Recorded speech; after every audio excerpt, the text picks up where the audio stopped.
año de renegociaciones del Tratado de Libre Comercio de América del Norte, este lunes México y Estados Unidos llegaron a un entendimiento.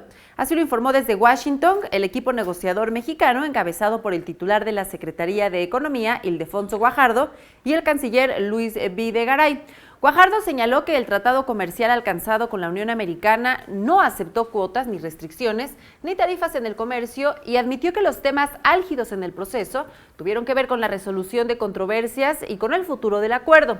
Al respecto, determinaron que tengan una vigencia de 16 años y una revisión cada 6. Otro aspecto conflictivo fue el tema automotriz. Escuche. Primero, en el sector automotriz. Sin duda, el entendimiento es un fortalecimiento de las reglas de integración. Eso no cabe duda.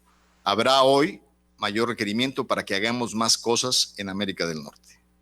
Segundo, logramos cambiar un posicionamiento original que demandaba 50% de contenido nacional que no era parte de los tratados internacionales en un nuevo concepto, que se mueve a un concepto de integración de zona de alto salario que se maneja en el 40% dependiendo el tipo de vehículo,